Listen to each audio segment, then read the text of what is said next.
What is going on, everyone? Tis Miyanovich, and I welcome you to the Mang Dojo, the place where we process the raw struggles of men in an unprecedented paradigm. There is something inside of you that wants you to be more than what you are. But there also may be something inside of you that wants you to go down. And for some of us, that means going down for good.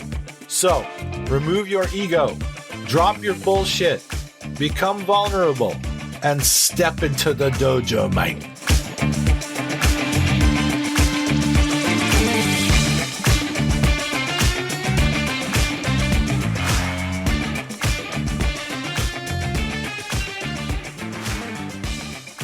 Ahoy, everybody. Welcome to another episode of the Mang Dojo. Tis Miyanovich, and it's good to be back. We had a little bit of a shenanigans over here. I lost my Wi-Fi antenna to a near lightning strike, and it took about $500 to get that replaced, and so I have not been doing very much online stuff over the past almost the past 2 months or month and a half since we had the antenna debacle, but I'm back here now, and it's, as I say, it's good to be back. I wanted to share an interview that I did a couple of months ago with a friend of mine named Will Hancock. Some of you may know Will Hancock from the gun community that I am a part of. So Will Hancock is a fitness trainer, bodyworker, / massage therapist. That is what he does for a living. He is also an accomplished shooter in the realm of cowboy action shooting. He is a firearms enthusiast, and he has a YouTube channel called Sapper Gentleman. So for those of you who are gun curious or into guns and you don't know about the Sapper Gentleman channel, you should go to YouTube and check out Sapper Gentleman. He does a great job of keeping things simple and short to the point. So Will has a very nuanced perspective as it pertains to maleness and masculinity. Since we are both involved in the world of guns, there's a lot of dude manosphere type stuff, and there's a lot of gross dude and gross manosphere type stuff that needs to be addressed. It's exactly what we address here on the Mang Dojo. Also, Will being a part of the social media reality gives us a particular window into the gross manosphere. Dr. Steven Pinker says that the internet is the worst place to go if you want to understand reality. And I agree with that. But what I would add to that is it might be the worst place to understand reality, but it is one of the best places to understand the worst of reality. So the internet and social media is one of the best places to go if you want to understand shitty maleness. And that is one of the major topics that I cover here today with Will Hancock. We also cover a very difficult topic as a mutual friend of ours and Will's best friend lost his life to a fentanyl overdose last year. And here on the Mang Dojo, we are dealing with difficult things that happen to men. We are dealing with the crises that happen to men in middle age. Suicide is one of the things that we have to contend with. Suicidal thinking, depression, and also addiction to drugs and alcohol. These things happen a lot to men in their middle age. And these are the kinds of things, the kind of difficult things that we need to stand up and face, report on, and talk about how we might improve these things for men in the future. So please join me, would you, for this multiple part conversation with Sapper Gentleman himself, Will Hancock. But you're right, the gun reality, especially online, it definitely, obviously, leans towards that narrow masculine grossness. Yeah. Or certainly overlaps and touches it. And when you look at the manosphere, as they're calling it now, there's it's rough, man. It's wild, and I feel like so much of it is driven by men who just don't have a fucking clue, right? I mean, I think they're trying to. I think you get a lot of men who are bumbled through and like figured it out their own way. And they're like, oh no, this is okay. I found it because I didn't have a positive male role model. And so, but I went out and I sought the information and now I have it and now I'm going to share it with you. And if you drink through a straw, you're gay. Right. Like, It's funny. When we talk about masculinity, I don't ever think about my own masculinity. Like, it's not a thing that I fucking think about ever. Like, ever. It doesn't come up. It's just not a thing that I've ever. And I dated a lot. Yeah. I'm trying to say that with some amount of Yes. Well, you were a pussy magnet. I'll just say it. You were a pussy magnet. Okay. Well, you said it. I didn't. Like, I never once did I ever think, am I masculine enough? Would women be more into me if I was a little more masculine? Like, what the fuck? Like, it's just never been a thing I've ever thought about. I'm 50 years old and I don't grow a full beard. Like, does that mean I'm not masculine? Like, I don't give a fuck. Like, I save money on razors. Like, I don't know. Like, it's just not a thing that has ever been but I have a great dad and a great relationship with my dad, who he's, certainly struck me as masculine. If anything, he, was a little bit of a victim of his own generation that, wasn't certainly not a perfect human being or anything.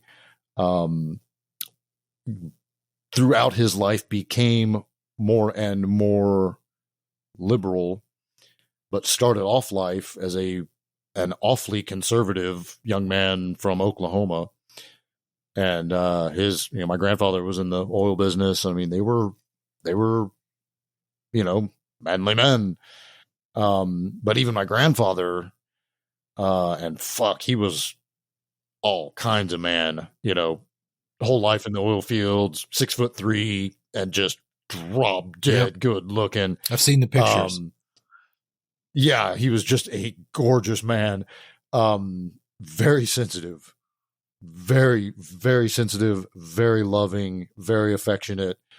And he gifted that to my dad, who gifted it to me. And, the idea that to be this one thing, you can't be this other thing, right?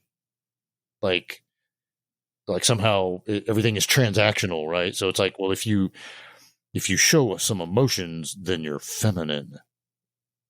Who the fuck says? Like, what the fuck? What are you talking about? Like, what? That doesn't even make sense.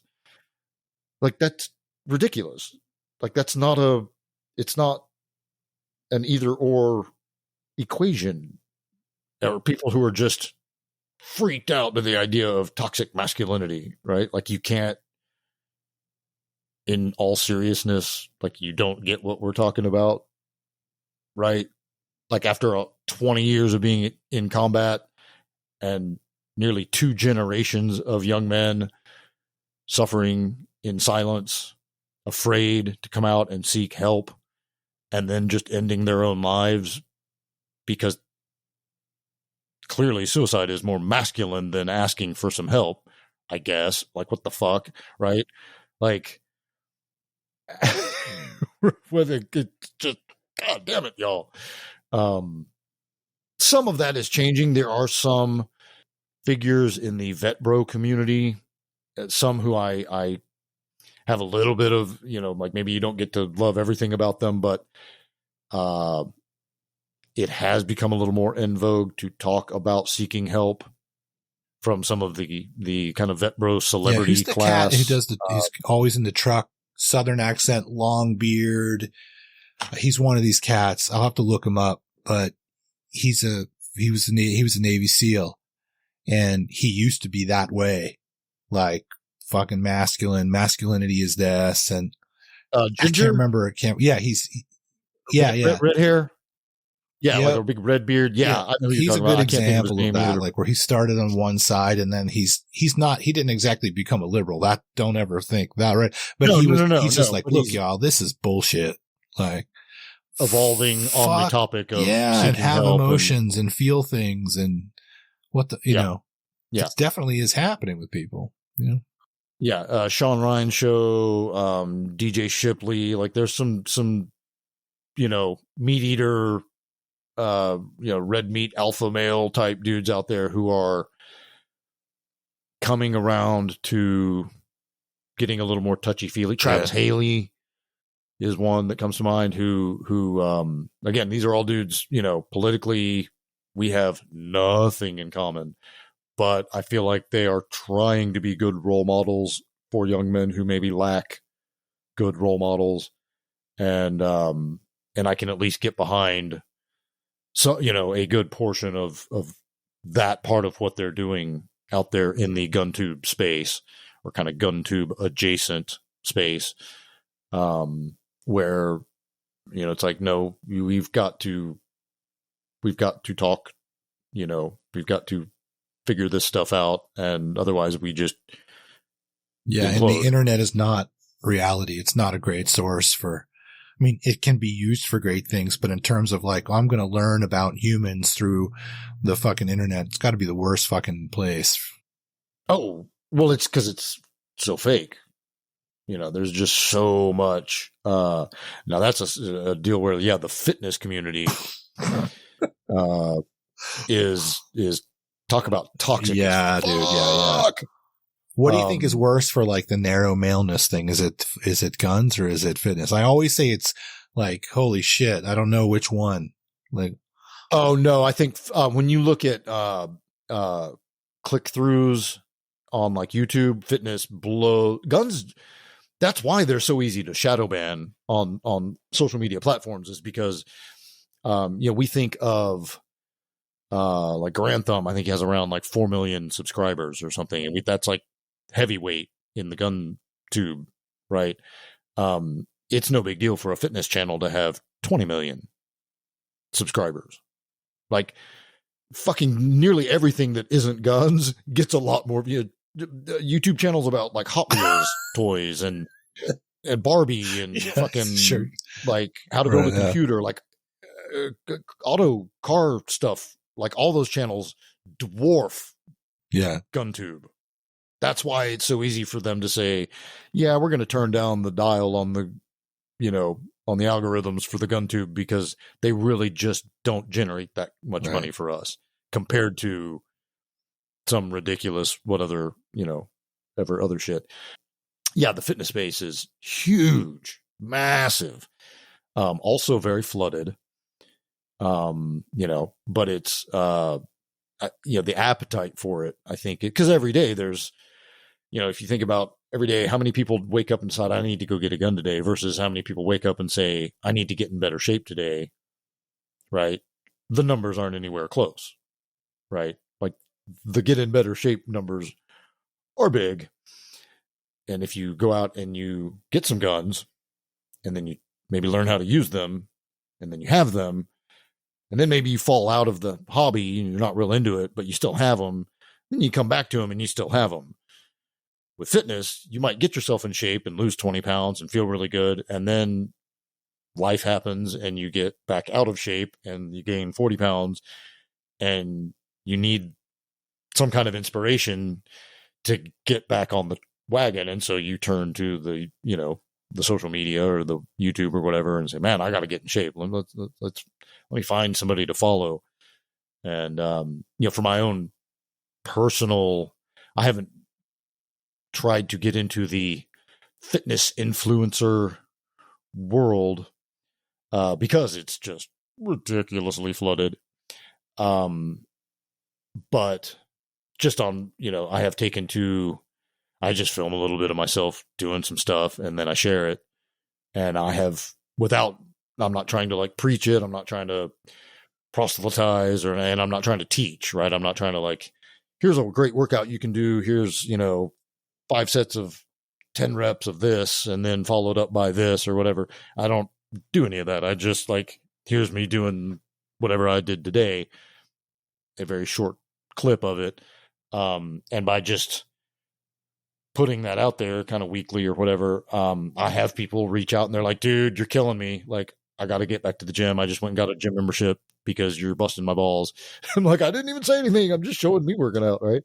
And I feel like that's that soft touch is maybe a little more appealing than being up in your face trying to be an influencer. Like, I'm just showing you what a 50-year-old guy can do, just on your own, get a gym membership, here's some stuff you can do. And the real point of it is the consistency of just, here I am again. And here I am again. What about the male grossness part there? Like, what about the fitness reality and the, like, this is what it is to be a man. This is what it's not. Do you find it to be? Oh, I don't see as much crossover in that as I do with GunTube. No. I mean, I'm sure some of it's out there. I don't seek it a lot. But no, it tends to run more like down the line, as far as like, these are the exercises you should do. These are the exercises you shouldn't do. These are the supplements you should be on. These are the supplements you shouldn't be on. And not as philosophical, getting into the, generally that part of the manosphere they touch, again, just like with gun content, they touch, they rub right up against each other, but I don't see as much overlap.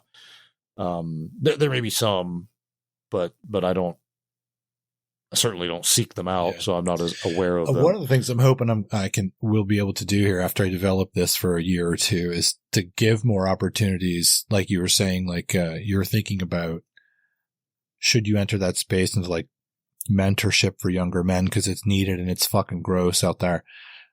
I sort of talked to Martin about that a little bit, and David and other people. I'm hoping to be able to like create opportunities like that where we could even have like a Mang Dojo council where like we do conference calls or something like that with people where we just talk about topics or whatever for younger men. So that's sort of like one of the things that I'm hoping I'm able to do with this, because it is so fucking bad out there. Not just for young men, but also for middle-aged men. And this is the main reason why I started the Mang Dojo, was because of our own development group. And, I'm behind all of the curtains. So we have like 30 people essentially that help me to develop LGO. And, 26, 27 of us are men, right? And the amount of fucking problems that this group of men have, it is unfucking real. Like divorces, suicidal ideation, drug overdose, like these are not the people you'd think are going to be having these problems. Like when you talk to these men for years or you see them from the outside, this is not the group that's going to be the men that fall apart. Right?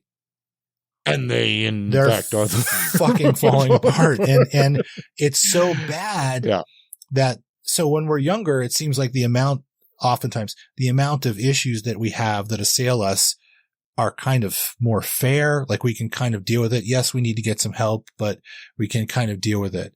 But something is happening in middle age where we're losing the resilience and the ability to fight problems, and they end up collecting, and there's more of them and it's too much. Then we have this thing with men where we don't ask for help. Well, yeah, isn't some like late 40s, early 50s, isn't that kind of peak suicide time for men? Definitely. And I think that that age is getting lower. Yeah. Well, being running right up on that, being 50, I can see some of where some of that comes from, as far as, we are going through changes physically that chemistry changes, hormonal changes, whatever, just biology that we probably aren't prepped well for. I consider myself oddly fortunate that I fell apart in my early 30s. So I began the rebuilding process. And I fell all the way apart. For listeners, I'm 17 years sober now and had a really, really liked the smell of cocaine. So lost a marriage and got to move from California back to Texas and rebuild my whole life. And without getting too much into that, it set me on a path that puts me where I am today, and that was the beginning of getting into fitness, which is now my career. So, like, where am I without sobriety and without living in a fucking gym? Like, yeah, I don't know. I don't know. Not everybody can do what I do for a living. It largely takes a willingness to be kind of poor, right? Like, I don't have a lot of things financially that people who have real jobs have, and won't, probably, as long as I stay in this field. But it is a field. The trade-off is worth it to me because I genuinely adore helping people get in better shape. It is an unbelievably rewarding thing to watch that transformation happen. And it may not be permanent. It may not, it may only be it lasts as long as it lasts. But if I can teach people how to work out, I approach it the same way I do, like, teaching people how to shoot, is I want to vomit all of this knowledge into your brain, and then you're going to have the knowledge. What you choose to do with it is your choice. I can't make you keep showing up at the gym, but if I can teach you how to do what you need to do while you're at a gym, then you should hopefully have that for the rest of your life. Then it's just on you to keep showing up. And that part of my job isn't as physically demanding. The other thing that I do at my job, again, for the listeners, is that I'm a body worker, basically a massage therapist. And that is the physically ridiculously grueling job. And that's about 75, 80% of what I do at my job. But it is also immensely rewarding to when someone comes to you with a pain syndrome going on. I've got this thing in my shoulder, my hip is locked up. Like, what if I can help somebody break that loose and get mobile, and therefore they can get back in the gym and exercise more? That is incredibly rewarding. And so, it doesn't pay amazing. It's not so much that it doesn't pay great. It's that I'm physically limited to how much I can do. My hourly rate is actually pretty solid, but, I'm physically capped at about 20 hours. Like, if I spend 20 hours a week stretching and massaging and doing myofascial release on people, I'm smoked. And then when Saturday rolls around, I got nothing left in the tank to go hit the range and make sexy YouTube content. Like, I'm just done. I spend whole weekends just in the fetal position, just icing my body. Plus, I'm working out a lot. So a lot of friends of mine who've done body work professionally, they always say, body workers need body work. Do you treat yourself to somebody else working on you? Yeah. So I'm mentoring a young man who is very gifted, and so I get to be the practice dummy sometimes. And so we're going to be getting more into that soon. Classically, I don't get enough. It's like the mechanic who's got the shitty beat down car, or the house painter whose own house kind of looks rough, right? Like, there's a little bit of that. But no, especially at 50, recovery becomes just a really, really important part of fitness. Like, we don't get to get away with just smashing it in the gym 6 days a week, bro. Like, a little protein, a little creatine, and you're good, man. It's like, now shit, like, am I sleeping right? Like, amino acids and, all the supplements start looking more appealing. And, I feel like you, with your bloodline, your genetics, you'll probably have the testosterone level of a 19-year-old boy until you're in a coffin. That's my feeling about what your genetic line is like. But of course, for those who are in their 50s and doing the workouts and realizing I can't fucking recover, and I can't recommend injectables into your fucking ass cheek enough. Yeah, no, I'm very I'm very open to, you know, and you know, to be honest, I've never gotten my levels checked, because I don't ever think about my masculinity, right? Like I don't, and I guess that's coming from a place of privilege, right? Where my wife is, you know, she's like, if you go do that, I'm going to divorce you, right? Like, leave me alone. So I feel very fortunate. I think your whole family's obviously gifted. I'm just saying, man, that's the, you know, but, I'm like, I've never thought of myself as a testosterone dude. Like I've never, like when I lift, I don't get big. Like I've never been that guy. I'm slow twitch, endurance muscle guy, right? Like I am not lift big, heavy shit guy. My lifetime 1 rep maxes are not big, right? I'm never going to be that big, like yoked, jacked up dude. Like that's just not in my genetic makeup.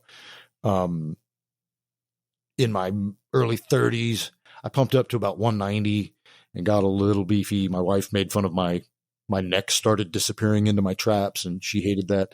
But I was young enough and, you know, that I could do that.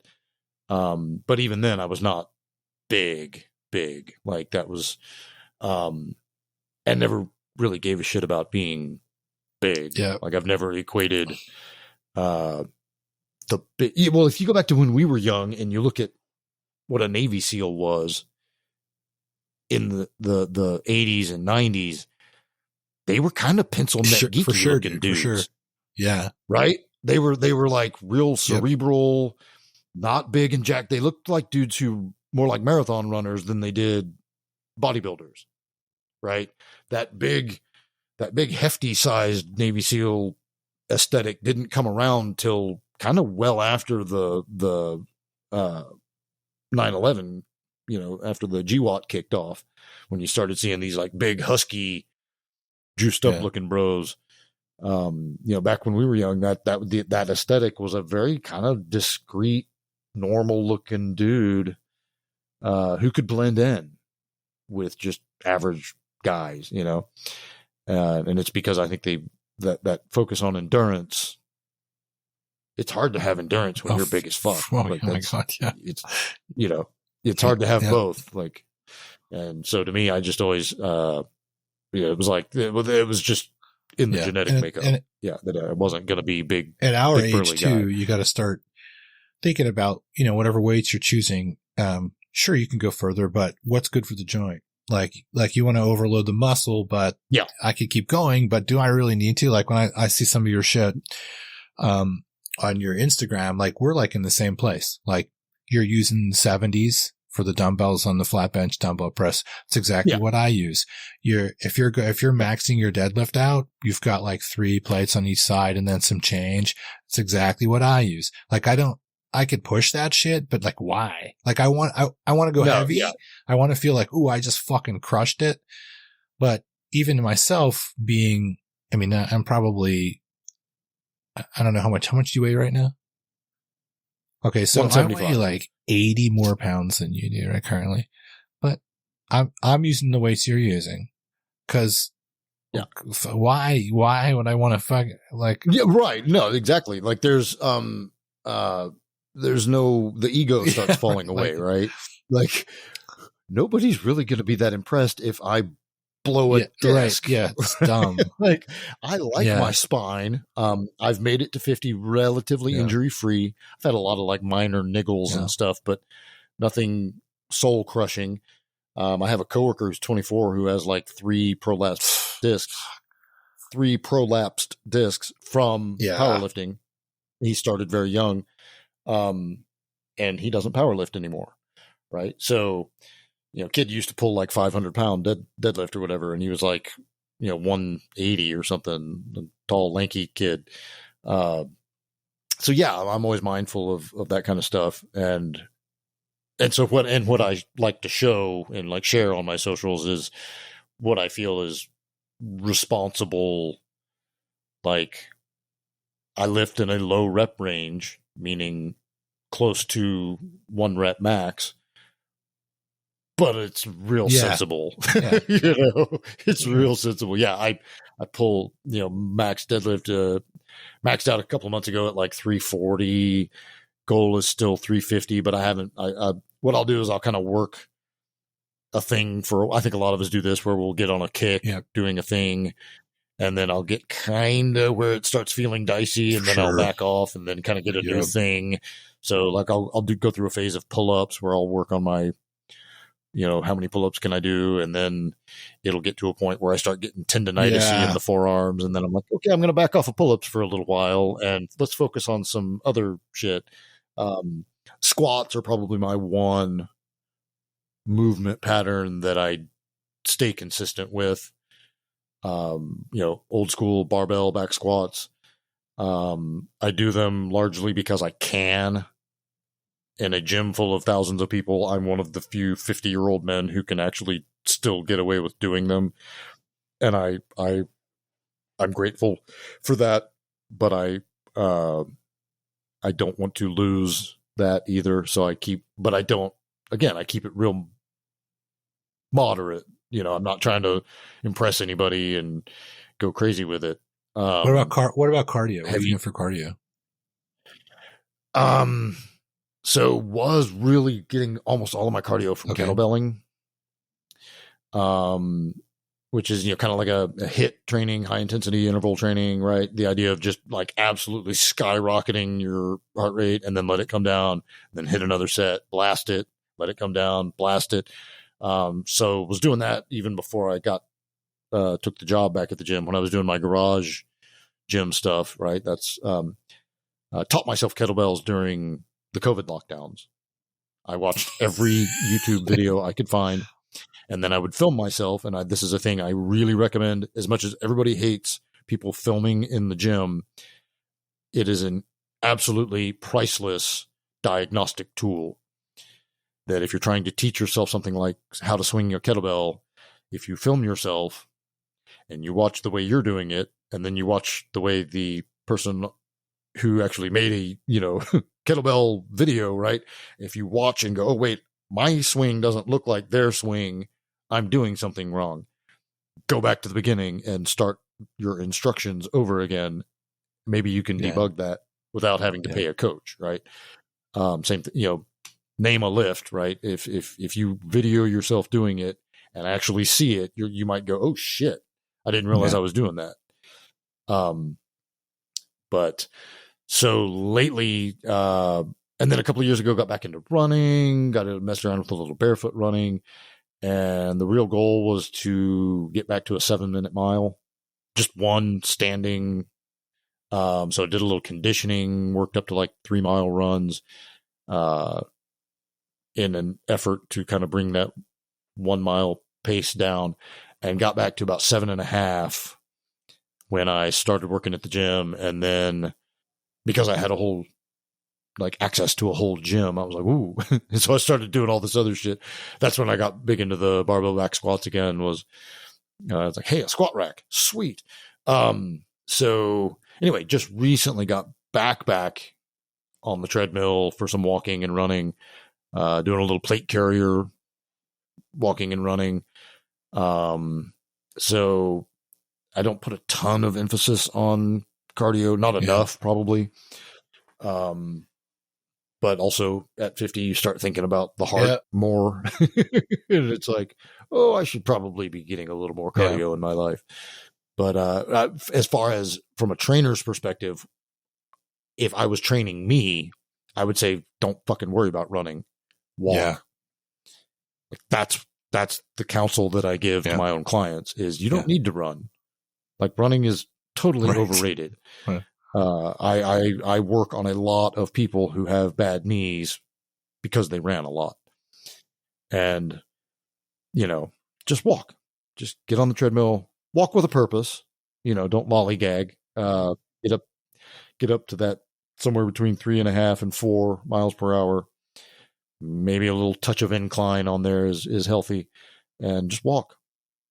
Start with 10 minutes, walk for 10 minutes on a 2% incline at 3, and then just each week bump that up to 3.2, 3.5, bump the incline up to 3%, 4%, whatever. And yeah, walking is nature's perfect. It's the exercise cardio. of the gods, man. It's what we're designed to do. And a lot of the working out I do, I'm always in a mind of like kind of a prepper mindset, zombie apocalypse, shit hits the fan kind of, like how, what kind of shape do I want to be in if things go south, right? I want to be able to wear a little bit of kit, wear a plate carrier, move quickly. I don't need to be, crazy fast. I just need to be able to get out of my own way. I need to be faster than you. Right. I don't have to be the fastest guy in the neighborhood. I just need to be faster than most of them. Right. And yeah, the idea that if I have to bug out somewhere, like I live in the suburbs, man, you ain't driving out. You're going to be on foot. Right. My roads are going to clog in about half a second. And then if you want out, you're walking, and I'm not going to run to safety. I'm going to walk there. Right. If I have to, like that kind of a bug out scenario, I'm going to have a large pack on my back and a rifle and a pistol and a bunch of water, and I'm walking. Right. Might have to walk to the in-laws. It's about 18 miles or something from here. So that's a lot of walking. I'm not going to run 18 miles while carrying all that shit. Like that's not going to happen. So, it's just walking is awesome. It's easy on the joints, burns calories, I think a lot of people think that running is, in terms of like fat burning, let's talk about fat burning and fat loss.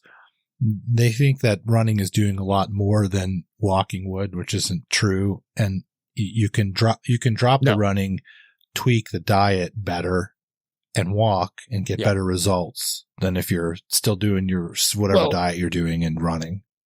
Yeah. Exercising, just on the topic of weight loss, exercise is a relatively small component of weight loss. It's an essential component. I mean, you need to have some exercise if you're trying to lose weight. I think doing it without any exercise is a fool's errand, and arguably not terribly healthy.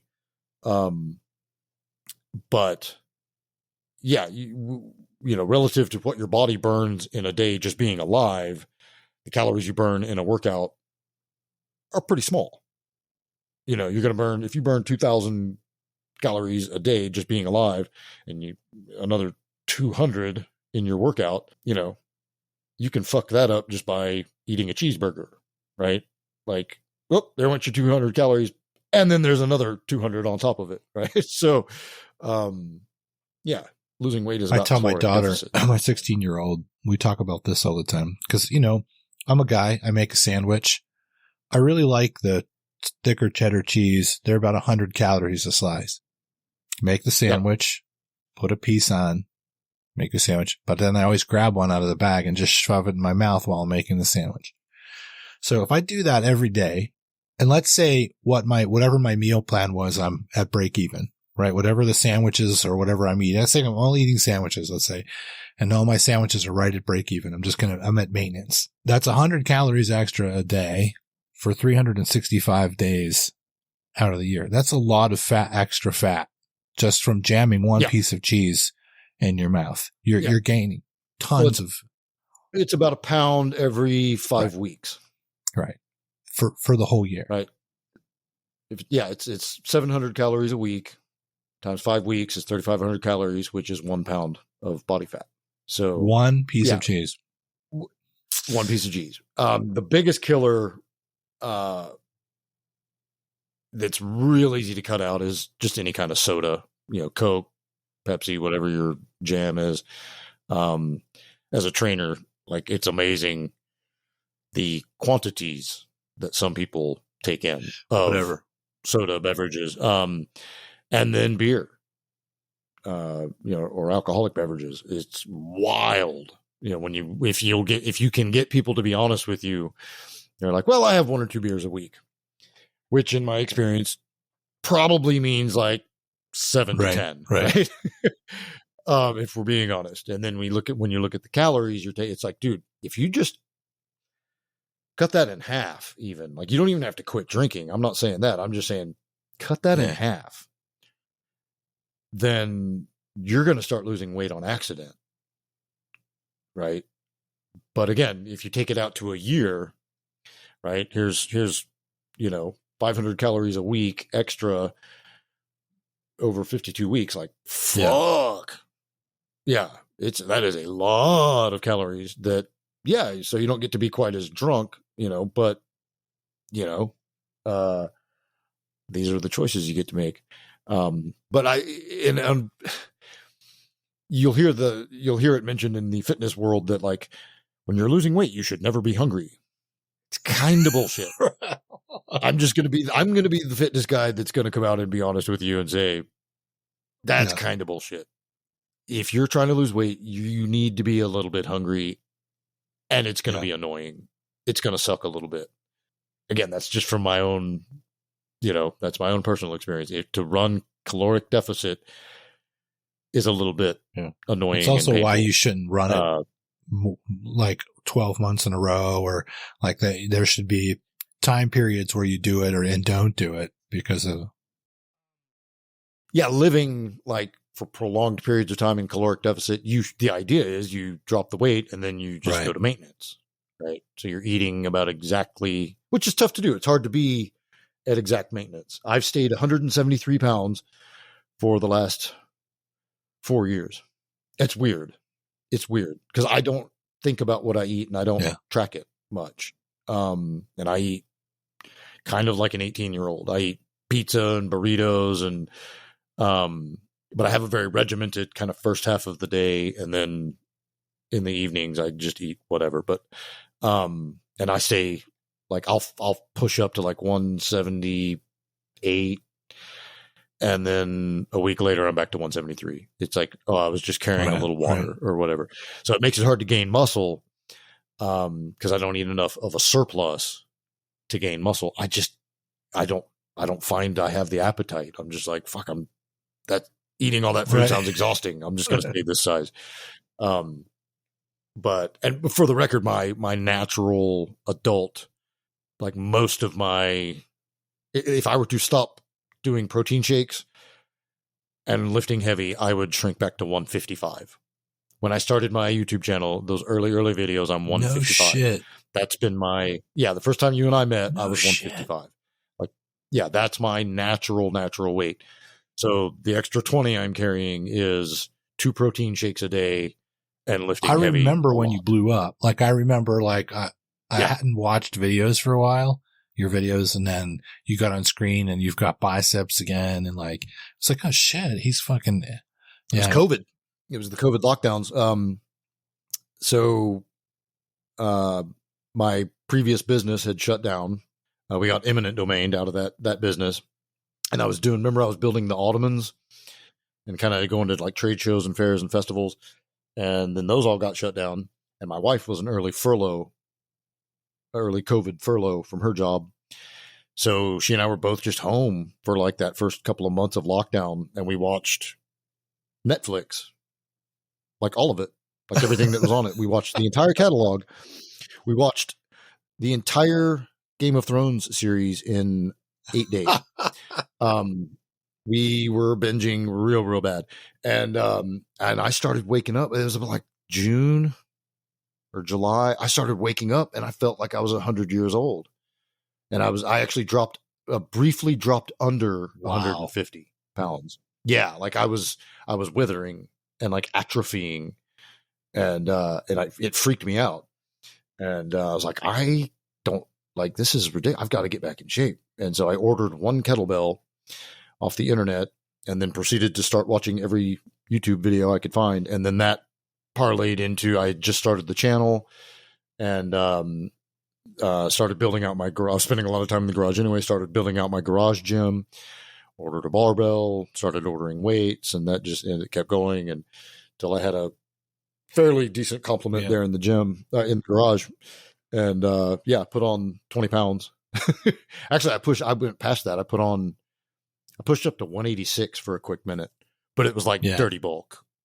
Yeah, it was kind of like fatty. Pounding a lot of protein shakes and shit, or just like Tons of lots of protein shakes. I'm almost vegetarian, so it's really hard to get enough protein through meat sources. And so, yeah, I do about 80 grams a day in powder form. I mix, I do whey and casein protein, and I'm actually, my new thing is unflavored protein powder, which is not as tasty, but you're avoiding like the stevia leaf or whatever. Right, all those protein powders with a real good flavor, they're using something to jazz up and get you that flavor, and they can tend to be. They make me a little gassy. I'm not going to say that they're bad for you or anything like that. They just make me a little gassy, and I work in very close proximity to human beings all day long, so I don't want to be gassy. Blowing hole on people. So I do unflavored protein powder, and then I'll throw peanut butter and honey to doctor it up.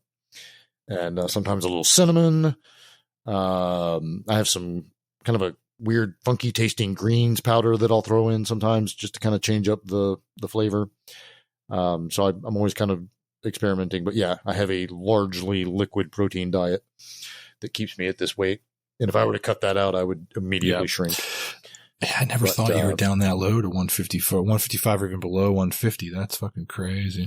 Yeah, I was 155 when in 2019 when you and I first met that first time in person, and then ooched down under 150, and it was like, oh shit, okay, this is where are you with the cigarettes? Weren't you off cigarettes to vape? What are you doing now with that? Yeah, I went back to the real deal, back to the mother, which is obviously a very strange choice in life for a person who preaches fitness and. But I have not yet shaken and really don't try. I don't go crazy. I do little under half a pack a day and, always outside. It is a weird lifestyle choice to make for somebody who's otherwise fit and certainly doesn't help my running times any. But it still ties back into the sobriety deal. It's the one thing I get. I am largely relieved, especially with alcohol. I am largely relieved from the need or want to become shit-faced drunk anymore, which is a wonderful feeling. I do. Did I mention that I love the smell of cocaine? You did.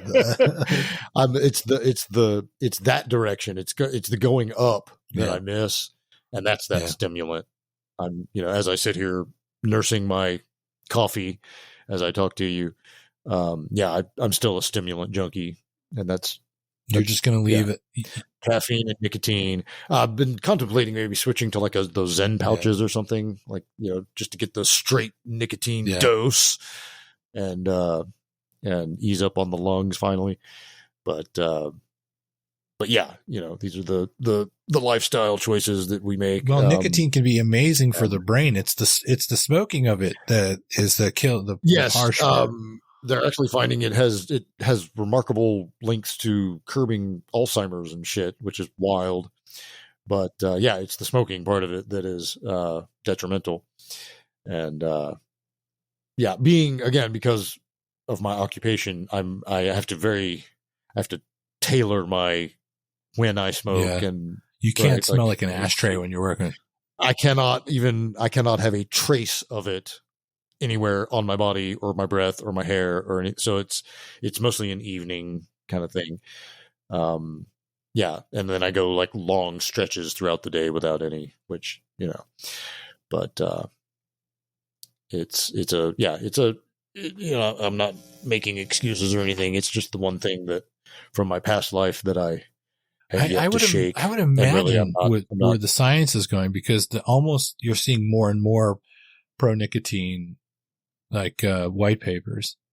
It's weird. And so I would imagine if they figured out a better, like the proper delivery vehicle for it,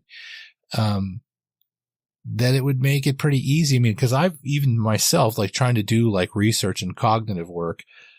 I've gotten like the small nicotine, like, lozenges and stuff just to see. Yeah. Cause I've never connected, like nicotine always kind of makes me sick. So I've never been able to, I tried smoking when I was a kid, but I could never connect with it. And I tried the nicotine lozenges and they kind of make me a little queasy, but they didn't really like do much. So, but I'm figuring they've got to work on that. Like, boy, that would be a giant thing for cigarette smokers. If you can get like the healthy amount of nicotine into your bloodstream without all the smoking. The gum works. When I first started back at the gym, I was doing gum, because I would get like, I was self-employed for 12 years. Right. So I was used to just being able to smoke whatever the fuck I wanted. So it was a little traumatic getting into a rhythm and a routine of like, and I work a split shift, right? So I go in the mornings when the gym is busy, and then I take a 3-hour lunch break, and then I go back and I work in the evenings when the gym is busy. But like it would hit me like while I was at work of like damn near panic attack level of Nick fit. And so I would chew gum to like satiate that. And then after, I don't know, the first 6 or 8 months, I leveled off to where my body got used to only getting a, cigarette in the morning, cigarette at lunch, and then some in the evening. And I don't crave it during those blocks of time where I'm at work. And, but the gum is a pretty good, like, reasonable facsimile if you're looking to quit, but like I said, in my case, I'd just be addicted to gum. Well, we'll have to check back in with you on that, on where's. But yeah, so my issue with the vaping was that I would do it indoors, and then I was just cracked out on it. And I was like, I don't know how you even like compare 1-to-1 as far as like this versus smoking, but I'm doing this a lot more than I would if I made myself go outside and just have a cigarette. So yeah. And it started doing some like weird stuff in my mouth and, skin, and it just, it feels very chemically. And well, I think I saw some shit. I don't think this is winning. I think I'll take my chances with old school, It seems to me that vaping's not great. Like there are a lot of reports out on the chemicals, and even though it's supposed to be chemical free, but there are problems with it. Man, there's so much, if you Google and you're looking for if you're looking for an answer, you'll find the answer to whatever it is.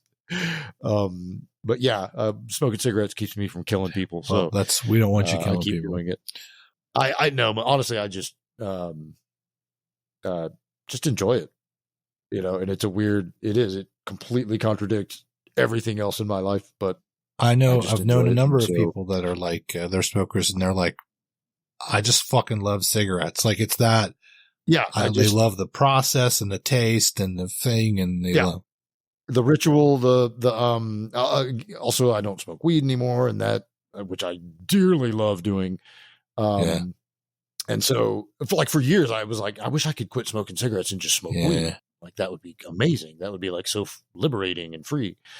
And I no longer feel that way, but it's like the need to smoke things is just like deep in me. Well, I mean, you do have, you have Cherokee, or don't you have some Indian in you? Is that, no? Okay. No. Maybe it was somebody else I was talking to. I was going to say, because if you are, maybe that's where that comes from. It could be genetic, the power of the leaf. I think there's a deep imprint from, environmental, growing up in the 70s, all my aunts and uncles, all the cool actors, people in the movies, like it was just, it was so cool. And years ago, when I was one of my first earliest attempts at getting sober, still in my like mid 20s, probably a good 8 years before I got sober, was talking with an old head who was like in his 60s, and he was like, bro, like just, you can't try to quit smoking while you're trying to get sober. Like you're giving up too much cool all at once. Like you can't give up that much cool all at once. Like, either quit smoking and while you're still drinking and get used to that, or quit the drinking. But like, you can't do both at once. It's just giving up too much cool. At 50, it doesn't feel like it looks cool anymore. And now it's like you go hide under a blanket, it's a different world in your garage. And I used to teach Tai Chi at one of the gym franchises in Pittsburgh, and I was close friends with the group exercise director. So he's the person that scheduled all of the exercise classes for both gyms, right? All of the schedules. So all of whatever, Pilates and fucking all of that shit, the shit you know about, you probably have at your gym. And he was an old school aerobics instructor from like Richard Simmons days, right? He was a bodybuilder. This was his gig now. He smoked. Like, It's actually not that uncommon. It's a dirty little secret in the industry that that you'd be a little bit surprised. Not a huge number, but it's we exist. Not a chain smoker. It's a thing. Didn't like really smoke in his car. He didn't like the smell of it in his car. No, He'd come home, he'd smoke a cigarette at the end of the day, do chores, smoke another cigarette, eat dinner, smoke another cigarette, done. Something like that. Like we are out there. I have known more than a couple in the industry, and we're like the industry's dirty little secret. Well, I mean, Jesus Christ, cigarettes are probably not anywhere near as bad as the amount of gear that gets blasted by the bodybuilders. Oh, sure. By health, quote unquote, healthy people. Way.